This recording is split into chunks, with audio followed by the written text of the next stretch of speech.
Hello, everyone, and welcome to another in a series of interviews, the Compass Improv interview series, to be exact. This is actually interview number 8. We did our first one back in January of this year with Bill Cott, and we've had some amazing people, both some with St. Louis connections, some outside of St. Louis.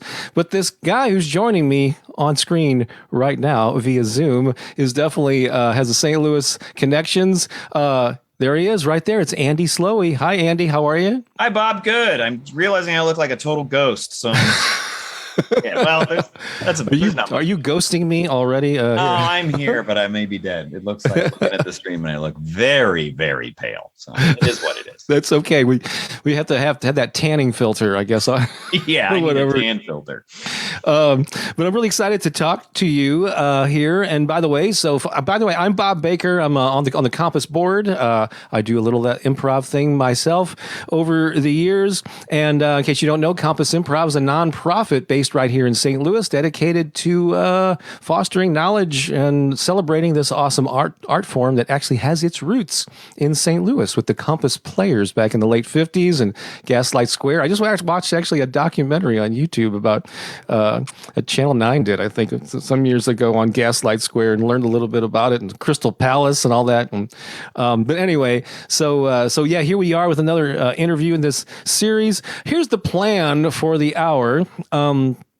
I'm going to be asking Andy some questions. We're going to be, even though I know a little bit about him, and certainly we posted his bio, I would like to dig a little bit deeper into Andy, into your history with improv as a performer, also, and some of your experiences over the years and your training. Also, we're talking about the evolution and founding and the story behind the Improv Shop, which is an amazing, really the only established school and performance venue in St. Louis. And then we're going to open it up for questions. And so if you're watching, hopefully you're watching this on the Compass Improv Facebook page. At any time, you can start popping in some questions there, but it'll probably be in the second half. We're going to take about an hour with this. I hope that's okay with you, Andy. Yeah. And so the second half we'll be fielding some of your questions for Andy. And that is what's in store here. And I also want to thank Travis Beatty and Sarah Beatty for Travis is handling the tech behind the scenes, making us look and us sound good. Yeah, let's give them a round of applause. Sarah's going to be keeping an eye on the Facebook page. The Facebook page and filtering the questions to us here in the Zoom chat. So actually, one of the questions that I like to ask right off the bat, Andy, is can you pinpoint like the moment where you first discovered or became aware of improv, especially if it was a moment where you said, wow, that's really cool. That's something that I'd like to do. Like when did that happen for you? So I don't have a specific moment, but I have kind of a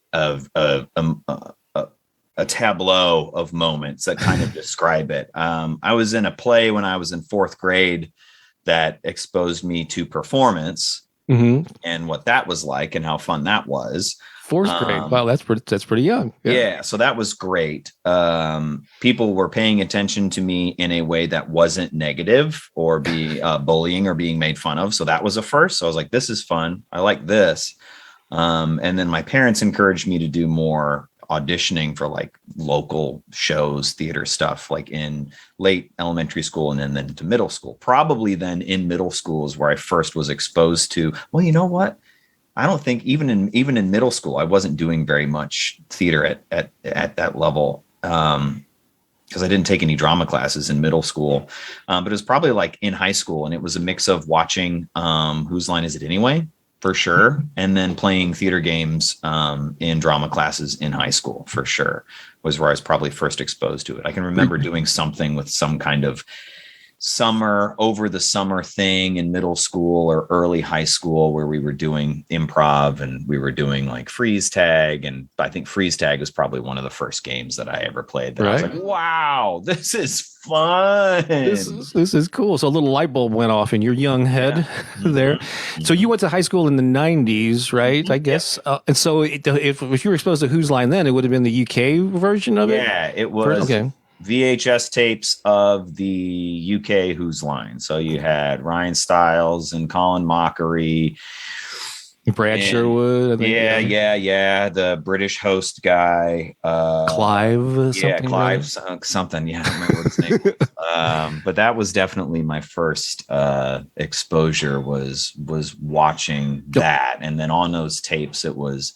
tapes of Whose Line and The Young Ones, which was a British sitcom at the time. So it kind of I remember that back and forth between those. Travis is popping in here in the Zoom chat. It's Clive Anderson.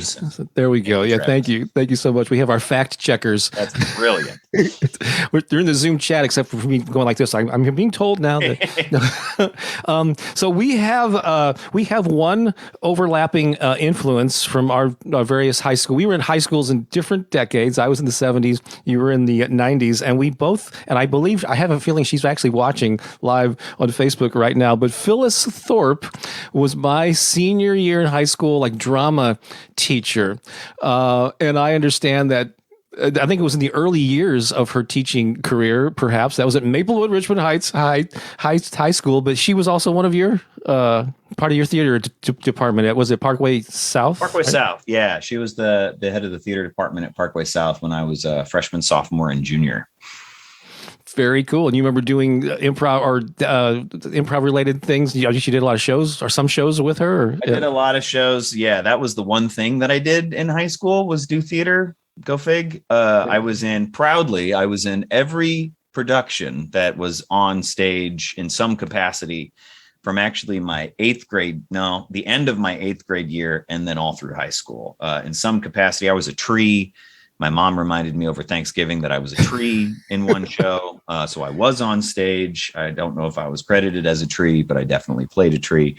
And we definitely did theater games. And we started an after school improv club. At some point, I think either my sophomore or junior year, we were wanting to do more improv. So started an after school club where people could come and hang around and do improv just for fun after school. That's very cool. Yeah. So thank you, Phyllis, for the influence that you've had on us both and for your illustrious teaching career and all the students that you touched along the way. You mentioned something earlier. I just want to come back to you. You made that thing in 4th grade. You said it was the first time that people acknowledged you without like kind of bullying. Were you like made fun of or picked on as a because this is something I can relate to. Yeah, 100%. I had big old mom glasses for the majority of my elementary school, middle school life, where they were gigantic rims with plastic glass. At some point, I thought it would be cool. I wanted the lenses that changed from regular lenses to sunglasses, but my mom wouldn't let me get glass lenses, only plastic. And the only thing they could do with plastic lenses was tint them 50%. So then I just had 50% tinted glasses that I wore around. Right. I was just a real dorky, nerdy kid, and got the brunt of it from some jerks when I was. Yeah. For me, I didn't discover theater and acting until later in life. But music was that for me. It was the first time, I was playing the guitar and all that, and singing in bands that was the way I became accepted. So it's funny how people go into entertainment and some of our backgrounds or our motivations or what lights us up. I don't know. You find the people that you vibe with in those spheres. Like these are the people that we share the same interests and we're doing the same thing, and that makes it easy to make friends with them as opposed to like trying to just meld in with the general population sometimes. Yeah. So I don't want to, so I know you have I don't want to go every step of the career, but you did a lot of theater in high school, and then what did you go to Webster after that to pursue that more? Yeah. So I was a senior in high school, and I was looking around at colleges and what to do. And I was in a pre-calculus class my senior year of high school, and I was not doing very well. I was doing very poorly. And I very close towards the end of the first semester when I was taking this pre-calc class, it was a semester long class. I was talking to the teacher, and they were like, "What do you want to do when you grow up?" And I was like, I don't know, maybe do acting or something. And they're like, "Okay, you don't need to take any more pre-calculus. You need to get out of this class. You need to take something else second semester." So I took statistics.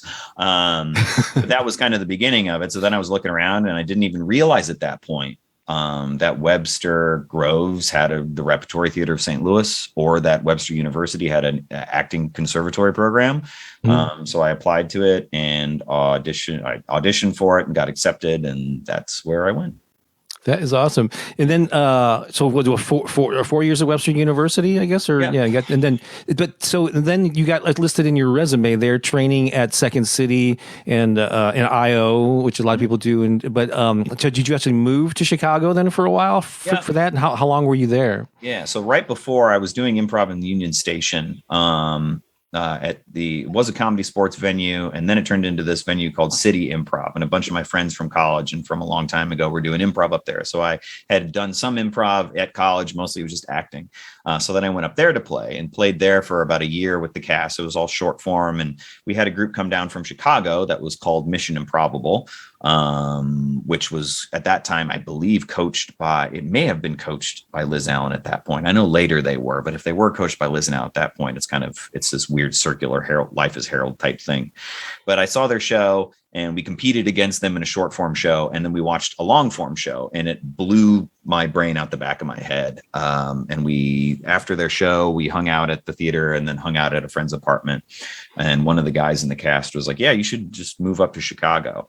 It just so happened that my very first roommate in Chicago, at Webster had moved to Chicago, and she invited me up to hang out. So I went up there to hang out, and then a couple weeks later decided to move, and then just moved up to Chicago, signed up for classes at the Second City Conservatory and at the IO. But you can do both of them, I guess. Yeah. Same time. Yeah. Oh, wow. I had nothing else to do because I did not have a job yet. I was sitting in my living room. I was sitting in my friend Katie's living room because I slept in a closet, basically, that fit a twin bed. And I was playing Star Wars Galaxies and going to improv class until I finally got a job. But yeah. And I was there for about four years and moved back into the area around 2007. What were some of just like a couple of highlights from when your years in Chicago? Sure. Performance, or who you rubbed elbows with, or got taught by, or So one exercise that a team that I was on called the Cool Kids Leave the Party, with Katie Nunn actually was also on that team. Oh, cool. I think we hired TJ Jagodowski as a coach once, and it was either in that practice or in a class that I had of his that he kind of walked through his process for group work and like Herald organic openings, which is like super esoteric and super weird most of the time, but it was really specific and simple and a step through process. And I still like use the stuff that he taught on just one class just to make it understandable and usable. So that was really impactful. And then like I had a team that played a midnight show at IO that was really fun. And we were best friends. Two of me and one other guy lived together, and the other two guys were always over after shows, and all of the people living in my apartment were all improvisers. So we'd go to the show. We'd live so close to IO. We'd walk home, and on the walk home, we'd talk about improv. And then when we got home, we'd talk about improv, and we'd talk about why the show went, mostly at that point, why they were all stinkers, and what we could do to make things better. But it was just like a pressure cooker of 4 years of only thinking about only doing improv. Wow, you're immersed in it, and that's a good point. In those early years, it's very similar to stand up, which I did off and on for a while. You kind of suck at it early on, and you have to get used to that. Not only be comfortable with uncertainty, which is the basis of improv, but be comfortable with sucking for a while, or just maybe not hitting it out of the. I mean, you can say there are no mistakes, but yeah, you kind of know when you're on, and but kind of learning the ropes. Yeah, and it was. Yeah, and it's all like, I always talk about it now, like as in terms of batting average, right? Like as a team in improv, you've got a batting average. It's probably going to start off where you got a 0.125 batting average or something. You're not getting on base very often, and slowly but surely, it's not like you get a string of 3 good shows. Yeah, you got on base, maybe you got a double, cool. But then it's still, you're going to go back to like, it creeps up over time. And the longer you're together and the more you know each other, obviously, the better you're going to be. But it just takes a long time. I didn't feel comfortable doing much for years after I got out of training programs and started to learn what I like to do and how I like to do it. So for a newbie improv, because you mentioned Herald and long form, I'm probably going to ask you a little bit more about why you're attracted to that. Because it sounds like you started off with short form games, like most people do, like freeze tag. Obviously, long form is a focus of the improv shop. But how would you describe a Herald to someone who doesn't quite know what it is? Because that's like the original, I guess, Del Close long form game, right? Yeah. So. It is the taking of a single suggestion, blowing it out into a million pieces that are way far apart, and then the process of the long form pulls those threads together, and by the end ties it in a nice bow. Is a utopian perfect version of right. Herald, but that rarely happens. It's very challenging and very hard. But that's the big thing. The other way I like to describe it, that I'm ripping off, it's a metaphor I'm ripping off from somebody. I can't remember who. It may be one of the UCB people, but it's like a basketball and you got a paint can above it and you drip one singular drip of paint down. It hits the top of the basketball and expands around the basketball and collects at the bottom and then drips off. So suggestion, explosion of the show, then brings it back to the original suggestion, having traveled through all of this expansion and discovery and integration. And I think the original, again, I just don't know a lot about the history and evolution of it, but I think one of the classic Herald is like starts off with a group scene, and then there's like 3 individual scenes, and then another group kind of palate cleanser, then another 3. It's like, so that's like one of the formats. I know it's been expanded many times. Yeah, that's basically it. The opening, the first beat, the group game, the second beat, second group game, and then the third beat or closing. And where you try to wrap it all up and have these disparate scenes somehow come together and overlap. Yeah. Tie it up in a nice bow. I was reading Charna Halpern's Truth in Comedy when I was in St. Louis and reading a bunch of other improv books because I had just gotten out of college and was doing short form, and we dabbled a little bit in long form improvisation. Like, oh, let's mess around with it. So I was playing around with the guys on and people on that team that was at City Improv. And we were just like, this is impossible. This is so hard. How do we do this? Right. But yeah, it was mind bending to try it out first before getting any formal training in it. I see that Phyllis Thorpe, who we talked about earlier, she left a comment and said, "Glad to be thanked. Proud of you both. You've both given back way more than I gave. Bravo." I would not say, no way. Yeah. I'll say I wanted to say a thing to Phyllis, to Mrs. Thorpe too. Was she said something to me when I think I was a junior. She left when I was a senior. And after a show, maybe it was close to the end of the year, but she said something along the lines of, "You have the potential to be something like Gary Sinise." And I was like, wow. And I don't know immediately if my brain lit up and knew who Gary Sinise was, but I think I was like, wait, no, I think at that point it was Lieutenant Dan at that point. Cause I think Forrest Gump had come out. But it was one of the most impactful things that anybody has told me that has been a teacher. And I still tell people about it and think about it to this day. And that was, I don't know, 20 years ago, 23 young years lad, ago, 24 years ago. Yeah. So there you go, Phyllis. Look at that impact that you've had on people. You've given so much. Yeah. It's not a competition of who gave more, but thank you again for all the students that you impacted over the years. You mentioned Upright Citizens Brigade, I think. So you also did some stuff outside of St. Louis and Chicago, the Del Close Marathon and some stuff in New York. It's just festivals, just going around. Yeah. Was based out of Chicago, and a couple teams that I played with were submitting to festivals and then making a trip out of it. So you'd went to the LA festival. I think it was just LA Del Close Festival or LA Improv Festival that was at IO in LA. And then the New York Del Close Festival, that was nuts because you're walking around in the old UCB spot, which was in the basement of this joint, and the stage was just on the floor. The people were sitting on the floor at the edge of the stage, and there's a little bit of risers for chairs around, theater style seating, but it was still very short. And then you'd go backstage before your set, and you're walking past Horatio Sands and Amy Poehler's in the green room with a bowl of weed, and you're like, what is happening? Whoa, This is yeah. crazy. And it was just really like what's it called? Not star-crossed. You're just starstruck, I guess. Yeah. Everybody's around and they're just hanging out like real people, which was nuts. To be like, oh, these people that I've seen on television are just real people like I am, but they're chilling out, and I'm a complete basket of nerves. It was Matt Besser, another one of those founding members of UCB. Matt Walsh, Matt Besser, Amy Poehler, and fact checker Matt. Matt. If somebody wants to look that up and pop it in the chat for us. I can go 3 for 4 every time. So you mentioned being a student at Webster University, but now you're also an adjunct professor there. So you've returned as an instructor. That's pretty cool. That was totally just random too. I came back. My acting instructor, my first and fourth years, Kat Singleton, knew that I was back in town through social media, and she had a senior that was interested in learning more about improv and sketch comedy. So she hooked me up with him to do an independent study.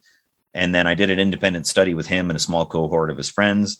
And then some of them were juniors. So then the next year they requested a similar independent study, and then so on and so forth, until finally Kat went on sabbatical and she was like, do you want to teach my improv class? And I was like, yes. And then I've been doing that for 10 years. 10 years. Oh, wow. It's just very randomly cool. Just stumbled into it because this one kid who was wanting more improv than than the university was giving him in sketch stuff, wanted to do more. So that's wild. Very cool. Yeah.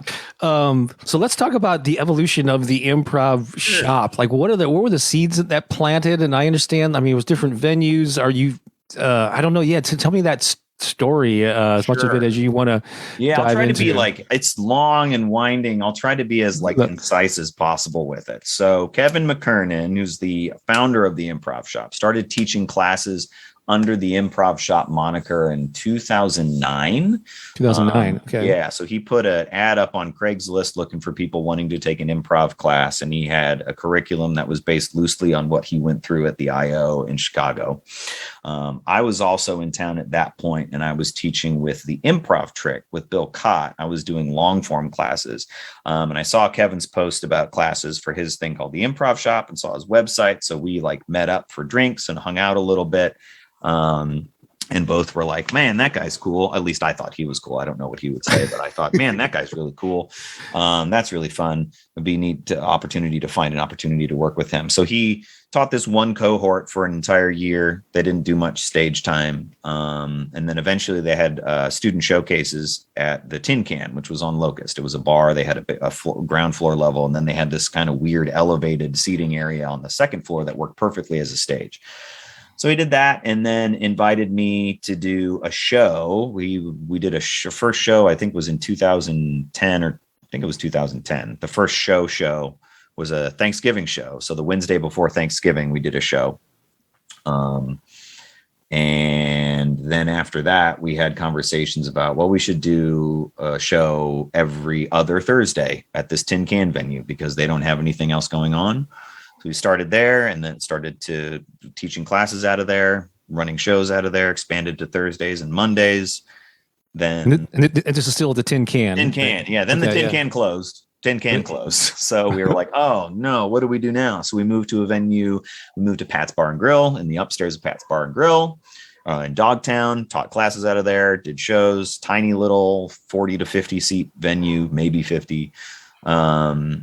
And then they went under new ownership. So we moved out of there and then went to the Gaslight in Central West End. Near the West End Grill or right next door to that same building. Yeah, the West End Grill and the Gaslight Theater.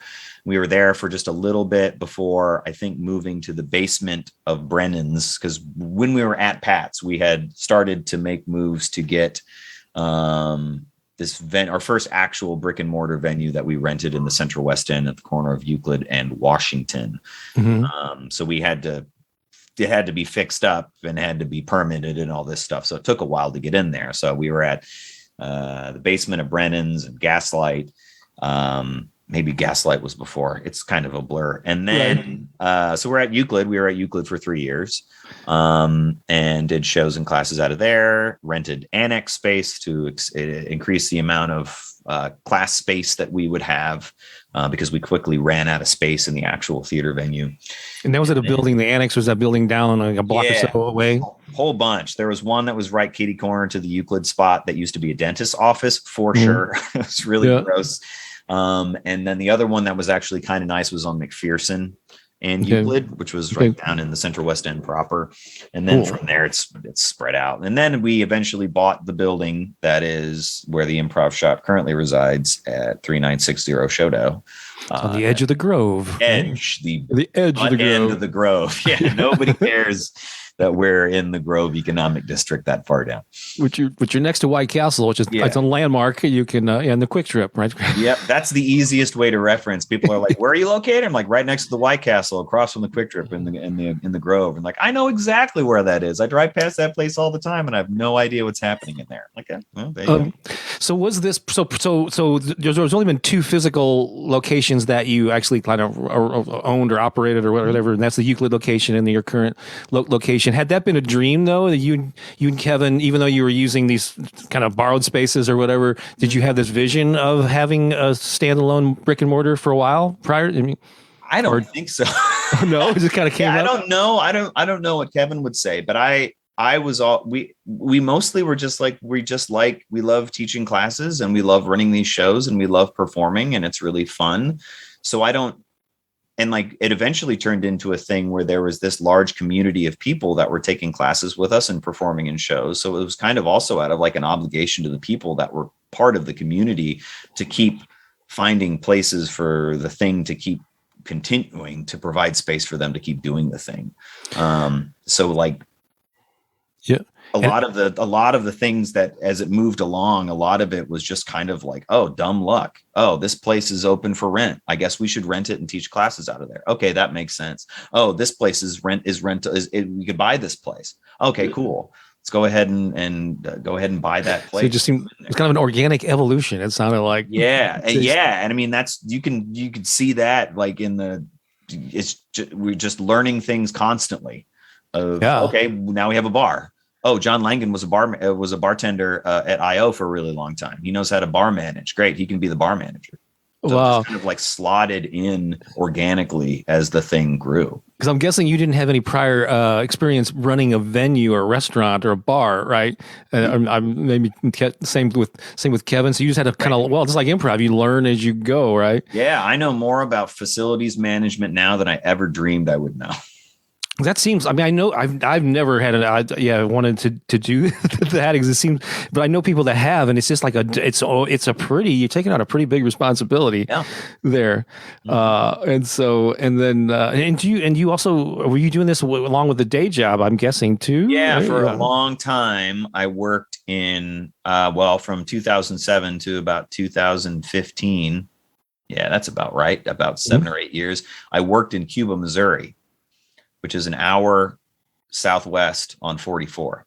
So I would commute out there and then come back and then do improv stuff on a lot of the evenings. So it was I was commuting I moved back into St. Louis from Cuba in 2009. So it was still 5 or 6 years of massive 2-hour commutes. Slogging it. Yeah. And running a venue and teaching and well, the venue thing was the thing that got me into the general manager role that I'm in now, because we rented that first Euclid space and quickly realized that it was going to be pretty tough to run a venue without having someone there all the time, because we needed to have someone there to accept deliveries or have someone there in case blah, blah, blah, blah, blah, all these different things. It didn't make a lot of sense to just go in at 5 o'clock and try to run a venue because there was just way too many bells and whistles to take care of. Wow. That's amazing. Yeah. I want to remind people we're heading into the second half of our interview with Andy. And so please, if you haven't done so already, pop in your questions on the Compass Improv Facebook page, where hopefully you're watching this. I'm not sure because I know we've shared it to some other pages. I'm not sure if you leave comments on other pages pages if they show up. But I'm just going to encourage you to leave some because your opportunity. I've got a long list here, so if I'll definitely be able to fill up the time here. But if you have some pressing questions, please enter them now. Sarah's going to be keeping an eye on those and letting us know. I do want to talk about this thing. Yeah, that's one. You brought it up on your own, but I planned on asking you about is this community aspect of it. So it sounds like the community was already forming even prior to having the venue, just because of the number of students, I guess, that had been through the classes that you were teaching. But I think that's one of the most impressive things is that, and now that you've had a venue for several years, so I mean, I don't know do you know how many students? Is it hundreds? It's thousands of people that have been through the different levels over the years. It's probably in the hundreds I have a spreadsheet, a Google spreadsheet that I've used to like track the history of graduates of the Improv shop. If I go through and scroll through, it's probably something like 600 or 700 or 800 people have completed the training. Right. And then there's another sheet that's everybody that has started a little bit and then dropped out. So we've touched them a little bit, but they weren't into it that much. So they left, and that's more people. So at least several hundred, if not more total. Yeah. And then that's not even, I always use the St. Louis Improv group on Facebook as a good metric, because it started off with like, it was 20 people that we were like, we should start a St. Louis Improv group, and started pulling people into it. And now there's something like 700 people in that group. Not all of them active, obviously, but just the amount of the groundswell over the last 10 years of people that are interested in it and are trained in it and are actively doing it in the city is crazy, and is insane to have watched that evolution over time. Sarah said that there's actually 1,700 people in the St. Louis Improv group, and if you're not part of it, if you're interested, it's Saint. You spell out SAINT Louis Improv. And I always didn't know the genesis or the origins of that particular group, because I've asked people over the years, is this an improv, especially early on, because it wasn't until 2014 that I, even though I've been in and out of improv, I know we had this conversation out of the shop recently about my little journey in local improv. I was in it and out of it for a long time, but it wasn't until 2014 that I decided to hey, I'm going to see what's going on in the local community a lot more than back in the 80s when I started. And so where was this leading? God, I forgot what the heck I was saying. So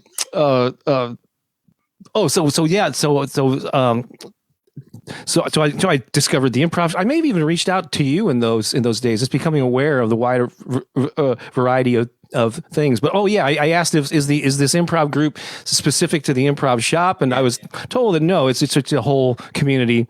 Yeah, just a generic group that, I mean, at that point there was the people that were in the group were the only people doing improv. It was like 25 people. And that was off the back of Kevin was teaching classes, and there were people that were doing improv with the improv trick that were dabbling in long form improvisation at this bar called Lemons on Gravois.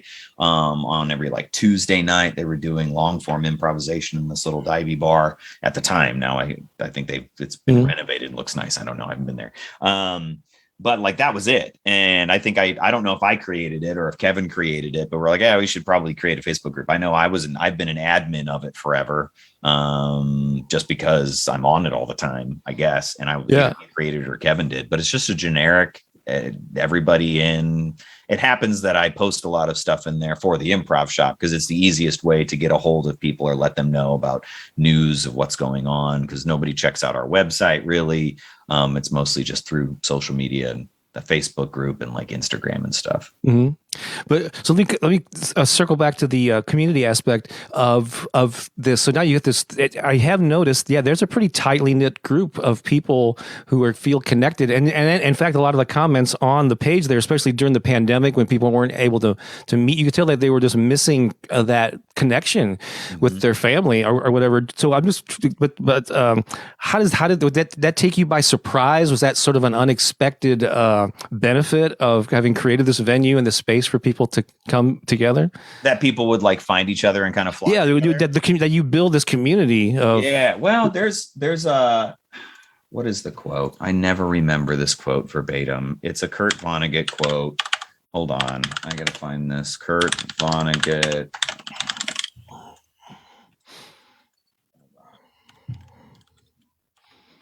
I mean, maybe I have it framed upstairs. Maybe Sarah can research it for us if we. I'm almost there. Okay. Let me see if I can get it. But it's a Kurt Vonnegut quote. It's basically, I wish that America, and this is not verbatim. This is me just paraphrasing the hell out of this, and it's framed upstairs. It says something like, I wish in the long run, America could find a way to generate groups, could generate extended families for people, groups of people that you could call on when you need help. And that has always been kind of our, whatever the actual, hey, Melanie, if you're watching this, take a picture of that quote and text it to me.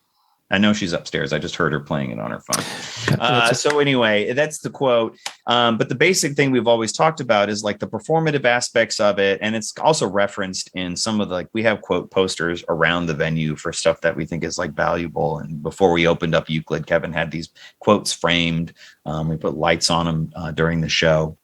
One of them is Viola Spolin's "Everyone Can Act, Everyone Can Improvise," and there's another one by Bernie Solins, which goes along the lines of like we dress up and do these things for performance, but it's really when the audience laughs, it's hope that we can all come together in some capacity. And that's awesome. Yeah, and the big thing for improv is we have all the shows and all the comedy and all that stuff is a red herring to pull people into the actual work that is empathy and understanding and support for other human beings, right? Cool. Like, and getting to know each other. So early on, we were just doing it because we loved it. And I think Kevin had more of an eye on this early on than I did. And I've grown to appreciate it and love it even more than I did then. But it really is, people start empathizing with one another more. They start caring for other humans more. They start supporting them more. They work in teams more effortlessly. They speak up for themselves and discover their own voice more through the work. So there's so many fringe benefits to just doing the work of improvisation that is not the shows in front of the audience that I don't know. Yeah. And I was surprised probably that there was such a groundswell of people, but after reflecting on it, it's no surprise when you have so many people who are just like, I'm trying to learn how to be a better person basically through this. Sorry, that was long and rambling. No, I think there are tons of life lessons in improv. I've preached that repeatedly, so I totally know what you're talking about. Yeah. And also, when you go, whether you're going through a class or you have a group that you're performing with, it's a very vulnerable position to be in, and you get the adrenaline rush of getting laughs and all that. So it's a group of people who are experiencing like an highly emotionally charged experience together, and it's bonding. It's the same way with people in the what do you call the when you're in the army or whatever, and you go through battle together, or sports teams, or it's a similar thing. You feel connected to these people. I think that's a wonderful thing that you've created there. I have the official quote. It is, and I would really, over the long run, hope America would find some way to provide all of our citizens with extended families, a large group of people they could call on for help. Awesome. Awesome. And you mentioned Melanie. That's Melanie Penn. That's you're newly married. My wife, yes. Are you getting used to saying that W word? Wife? Yeah. I always still say partner a lot. But being able to say wife is very cool. That is awesome. Just one more thing related to the community, and I'm asking this from a perspective of I'm like fascinated by psychology and the psychology of groups and how human beings operate. One thing when there is like this community of people that feel connected and all through a common thing like a venue, and this is just doesn't apply to the improv shop. It's pretty much any group of people. Sometimes if you're like an outsider, or somebody who's not part of it can maybe feel like they're an outsider or whatever. And so has that come up at all? Like how people that maybe do improv but haven't been through the levels at the shop, I don't know, does that perception of I don't know. Okay. I'm like, since I don't have a lot of, most of the people that I talk to are in the what is it called when you're circling a planet? The bubble? Where you're orbiting the improv shop in some capacity. Right. But I do think like we try to do stuff that is right now for sure. We've been trying to do opening back up post pandemic. Yeah. We did a lot of free shows. We did a lot of jams, and we still do jams on Thursdays that are short form / pad set / long form jams that are literally open to anybody that wants to show up and wants to do improv masked in person.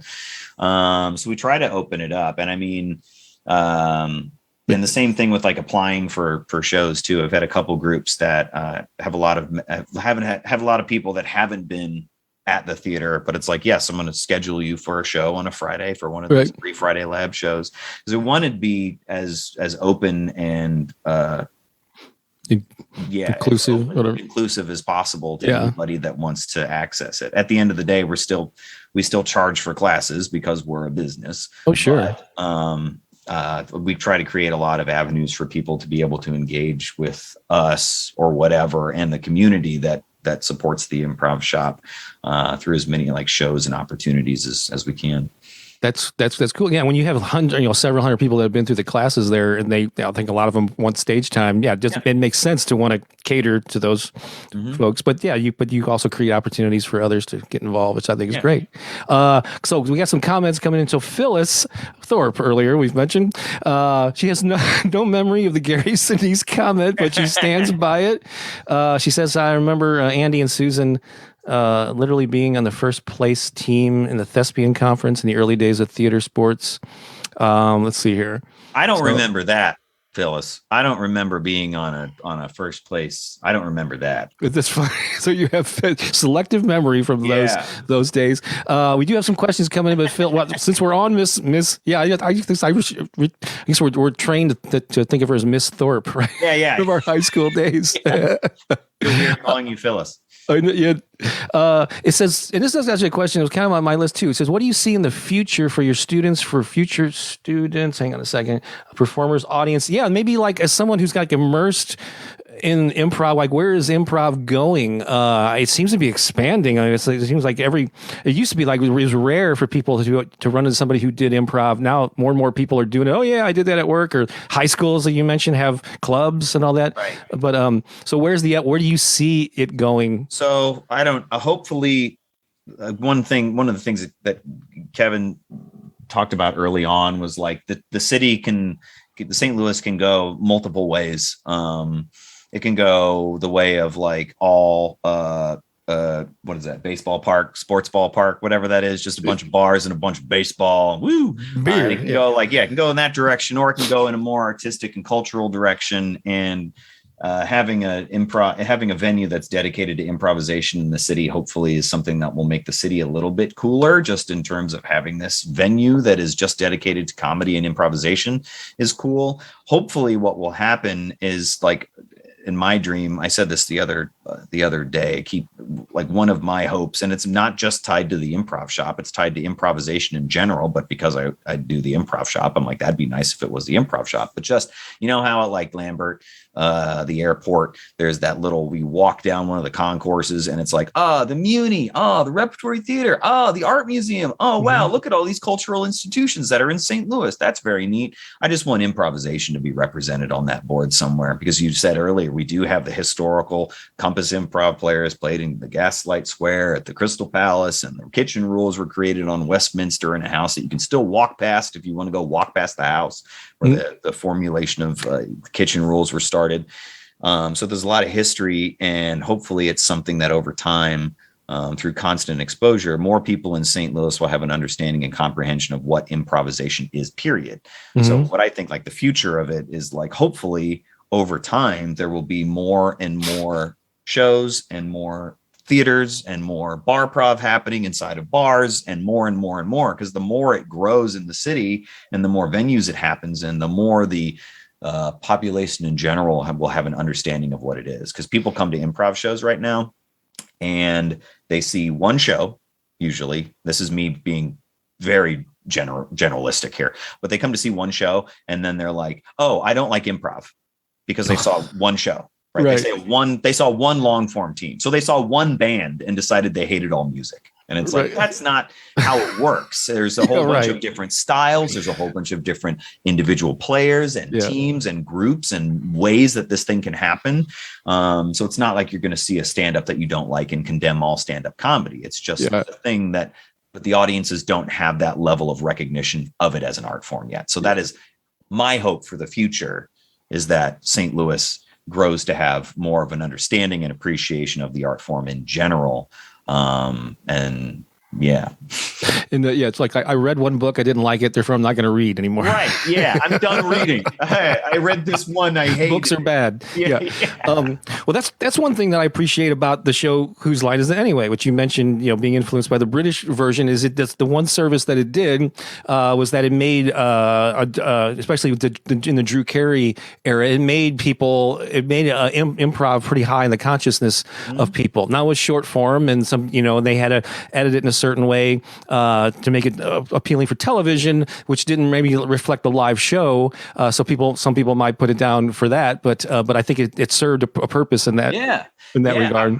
I was watching a Netflix documentary. They have this Vox documentary on Netflix called Explained, and this one specifically, The Mind. And they had 4 episodes just come out, and one of them was on creativity, and I was like, okay, creativity. And then they're like, talk about the brain and talk about that. But then they had an entire little portion on improvisation. And I was like, cool. What? Wow. And they got a lot of stuff right. Well, I mean, obviously they're like high level documentarians and news people or whatever, but I was very like heartened to see like that on a major streaming platform. When they talk about creativity, I was like, no way they're going to talk about improv. And then they talked about improv, and it proved you wrong. Blown out of my head.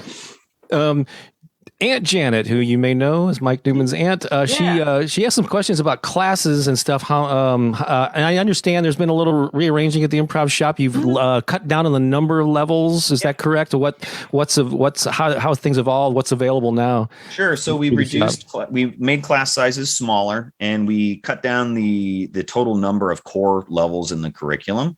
So there's level 0, usually on Sunday mornings. There's one usually from 9:30 to 11:30, and then from 12 to 2. So it's level 0 section 1 and level 0 section 2. It's same curriculum, just different times. Melanie teaches both of those classes always. Those are $150 for 6 weeks. So 2 hours per week for 6 weeks. And then we have our core program. Level 0 is optional for beginners or whoever wants to try it out. Level 1 is intro to long form improvisation. It's 8 weeks. It's $250, 2 hours a week. Those are randomly smattered on Wednesday evenings, Saturday afternoons, and Sunday afternoons. All this information's at the improvshop.com on the classes page. It's how you register too. And then level 2 is group mind. And level 3 is scene work, and level 4 is form mechanics. So long form mechanics. If we think about the way that we progress through an individual scene in long form, level 4 is then how we as a group set up these big swaths of mechanics that guide the entire group through a long form piece. And that is the end of our core curriculum. And then it moves into teams levels, which is being on a team that actively is in class while also performing every Thursday simultaneously. So the hope there is that they'll get a lot of reps in while also having classes that are split up 50-50 between instruction and specific coaching to the show and the team that just happened. And that happens for 2 levels. So hopefully at the end of that, because every training center that I've been in or that we did for the longest time had 4 shows. At the end of it, you had 4. So there was a lot of focus put on these 4 shows and them being really important. So stretching it out and giving a ton more opportunities to do shows will hopefully get people's feet a lot more wet before they go out into the wilds of after graduating our program. Out into the wild. Yes. That's awesome. Oh, and then you also have added some musical improv. Yeah. So Barbara Budech and Daryl Barber were setting up to do a leveled musical improv program. Hopefully it will have 3 levels in it. If we get people to catch on to it and go. And the 145s are a fabulous musical improv group. You do fabulous musical improv, Bob. Thank you. And musical improv is a thing that's like, it's always like just on the cusp of the St. Louis improv zeitgeist, I think. But now that it's happening more frequently, hopefully that'll be a thing that starts to happen more and more because it is super fun to do and super fun to watch. Yeah, and I didn't until I heard that you're in the 145s. I was, but then you're not. You're not currently. No, I didn't know that. Okay, I couldn't make the practice time anymore, so I felt bad about doing the shows because that's not cool. So yeah, I didn't know you were. Well, I know you don't have to be a trained or a professional singer to do musical improv, but I didn't know. Did you ever do musical theater or the stuff back in the day? Yeah, I used to sing. I sang in choirs all the way up through graduating high school. Okay, so you had some background in that. It wasn't totally new to you, but that's an art form that's near and dear to my heart. And also in the same way that you were talking about wanting to, St. Louis to be recognized for improv and the history here. It's same with music. A lot of musicians often, there's a rich musical history here. I mean, got Chuck Berry and just all just the name and all the bands that have come out of here. There's would love to be able to see those that airport walkways too. We'll focus on our musical and creative culture here. Yeah. Of all sorts. Let's see. Larry Jones Jr. He talked about, while I lived in Steelville, Missouri for a short time. Culture shock. What did you do for work? Work in Cuba. That's one question. And then I don't know if you would even want to answer that. Oh, that's fine. Yeah. Okay. And then the other one was he asked, what's your favorite form to perform outside of the Herald? Yeah. First, I worked at an electrical manufacturing company in Cuba, Missouri that sold current transformers. So I used to be a salesman selling current transformers, inside sales. I was a customer representative. And Steelville is where they go tubing. Everybody goes tubing or going floating in Steelville. Everybody drives through in the summer and goes floating in Steelville. Favorite form. I really I don't know if it's a form, but I really like playing with Melanie. We do this thing at the top of our show where one person we get a suggestion that inspires a monologue, an honest, truthful monologue from one of either of us. The other one then sits back in a chair to the left or right, back behind, upstage, the person giving the monologue, and the person back there can stop the story, ask questions, make fun of them, do whatever they want to do from the back. And then that just basically gives us the information we need to do, then just a montage. So it's basically it's not really a form. It's just I really like playing with Melanie. Yeah. So that's awesome. Anything that is playing with people, it's not a form. I'm sorry, I failed you. It was either 2 or 3 years ago during Compass. Every year for 10 years now, Compass Improv, who's sponsoring this interview, does a festival. I was on the very first Compass Improv board. Oh, were you really? Oh, wow. Yeah, because Eric Christensen started it back in. Did he? 10 or 11? Yeah, whenever it's on right here. That's too small. I can't see it. But when he founded it, I think I was on the board. I was the guy if it was just for the festival, was the first time that he started it up. And I think I did outreach to education people. So I was trying to pull people in to come down and do the workshops. Oh, nice. Yeah. But I saw it was 2 or 3 years ago on the main stage at the Improv Shop one night at the festival. I can't remember the name, but it was a group that was made up of primarily of Improv Shop instructors. So it was you, I think Melanie, I think John Langdon. It was Mighty Joe Young. That's it. I think Melanie, me, John, Katie, and Kevin. Yeah, and I that was some of the best long form, to be honest, that I'd seen. It was so, you guys obviously know each other. You were having fun with each other, but it was so quick, and you were doing these time shift things, just tapping, tagging each other in and out, and it was just a blast. So is that the one where Langan John fell through the window really hard? It may have been that one. There's a gif somebody was taking a video of it. So there's a gif of Langan falling out. He leans out and then just totally plops, just flops out the window. That may have been, yeah. But yeah. So I really had a newfound appreciation for all the instructors there. Thank you. And then and just let's see here. Andy, that's the theater itself. Phyllis has another comment here. Yes, Andy, that is. He was referring. Obviously, she's referring something that you said earlier. Actually, we'll have to figure out what that is. That's what it's all about. Improv theater itself. That is what is important to me as a teacher, to open up, to connect. To have and develop skills as you both have for success and creativity in life. Okay. Yeah, 100%. I I had another teacher when I was, this is a little bit of a non sequitur, but it's about like opening up and being honest and being vulnerable. I had a teacher in college, a movement teacher in college, and we would be lying on the ground doing whatever movement exercise we were doing. And if you would burp or fart, she would run up to you and say, "That's life." And I was like, what? But now I'm like, yeah, it's organic. It's something that happened and it's fine. And if it happens in an improv scene, then it's like, it's usable content. Now you can build off of it in some way. So when I posted a link to the Facebook event that promoted this interview, I posted it in the St. Louis Improv Facebook group, and there were 4 comments that were left. I'm just going to read these comments real quick, and then I have a feeling there's a story behind these. So the first comment was, ask him about the time he killed a dude just to watch him die. So I do know that's a reference to a Johnny Cash, I hear that train a coming, I think, or whatever. 100%. I killed a man in Reno. Yeah. This is a thread of pattern, their pattern recognition, and they're just doing a bit. This entire string is a bit. So somebody followed up with, ask him about the time he grilled some food just to watch it fry. Ask him about the time he did laundry just to watch it dry. Right. Ask him about the time he stole candy from a baby just to watch it cry. Right. They're ready for musical improv. Is what we're saying is that they're already doing these rhyming couplets. We're ready to go. So that's not a reference to like an actual thing that happened in a class or a show. They just kind of jumped on that on their own. Okay. Yep. Very nice. Yeah. Which is great that they're patterning and rhyming. And rhyming at the same time. That's awesome.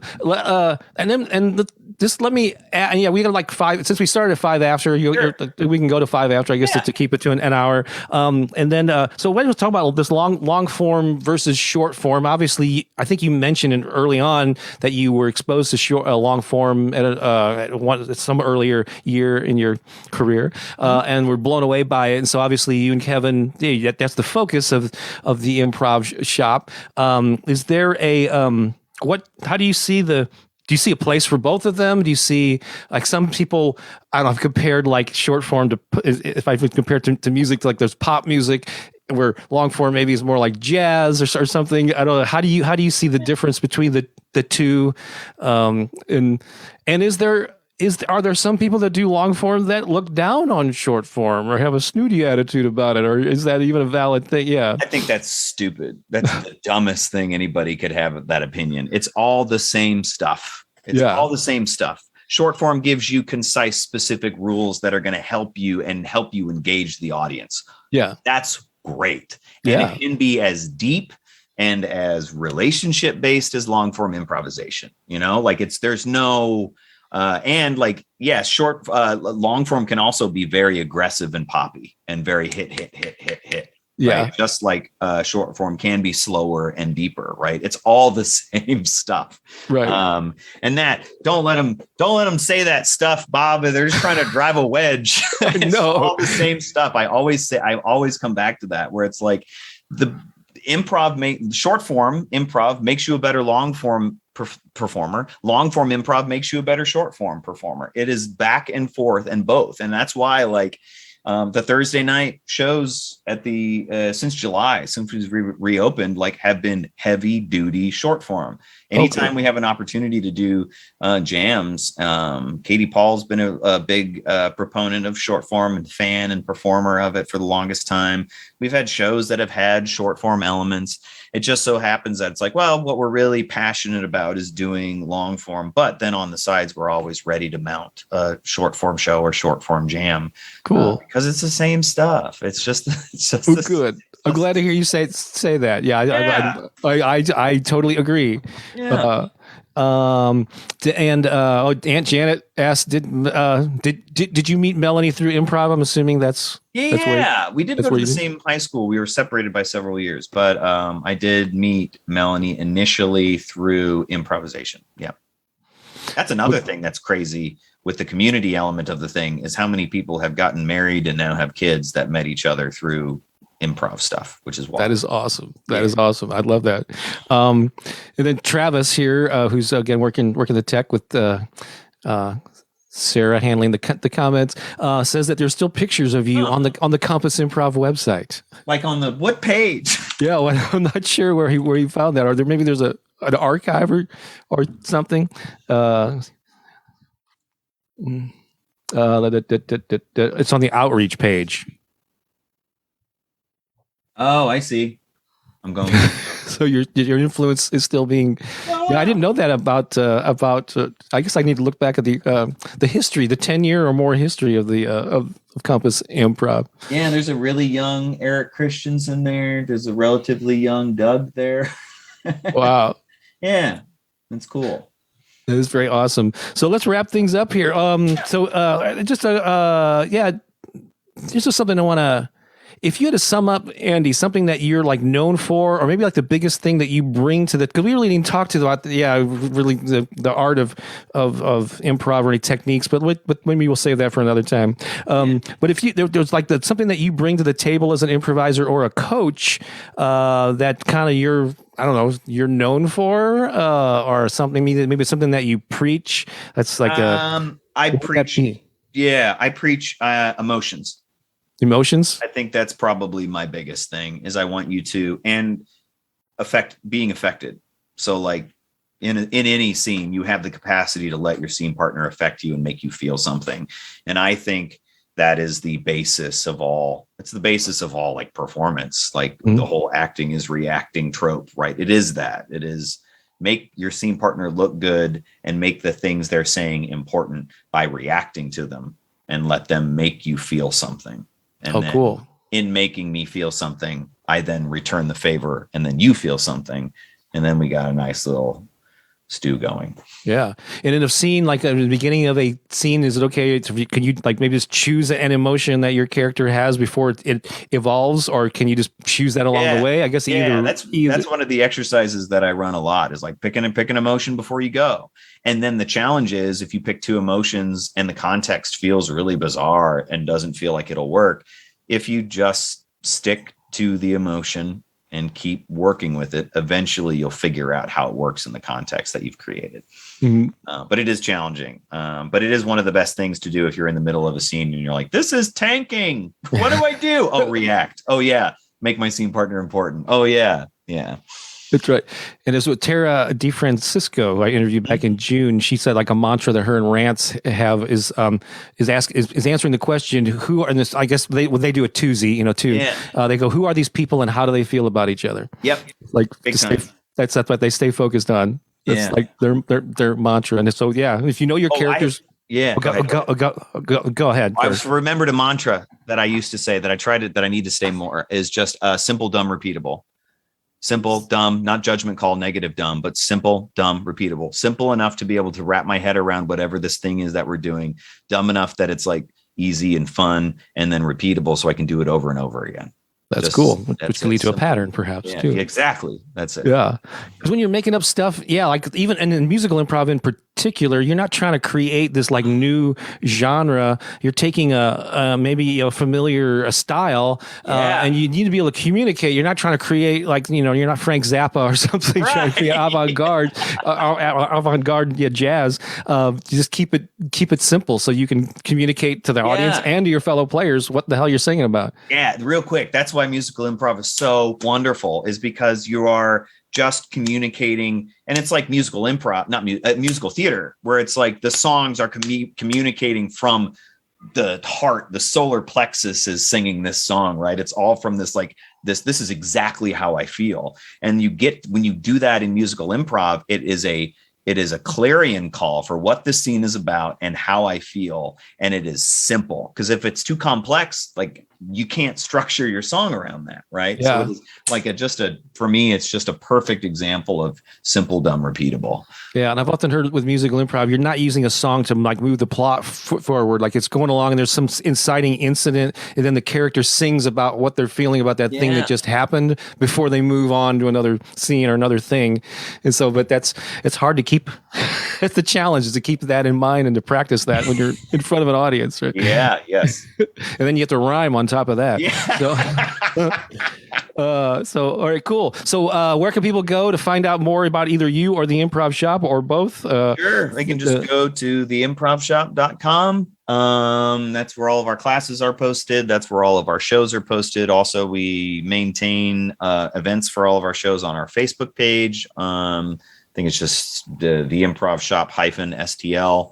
We're on Instagram and never post there, and Twitter and never post there either. So okay, cool. So it's theimprovshop.com, not just improv. I think improvshop.com redirects to it. Let me see. Let's try it out. Right in front of a computer. Improv. I know. It comes in handy. We bought the domain a little bit ago. Let's see what. So it forwards. Improv Shop. It does redirect to the improvshop.com. All right, very, very, very, very cool. Like, well, I'm kind of bummed that we didn't. We kind of got excited there, and we started talking about some of the technique, or some of the the acting, and improvising techniques. So, but this is awesome. So, thank you so much, Andy, for sharing your story, and your wisdom. Again, congratulations on the business that you and Kevin have built on the community, and you've done wonders for St. Louis Improv, and so putting us on the map there. So thanks a lot. Any final thoughts before we say goodbye? No, thank you so much for having me. This is a blast. All right, thanks a lot. Thanks for watching, folks, and I'll be back in another month or so with another interview. So stay tuned to find out who that's gonna be. All right, so long for now.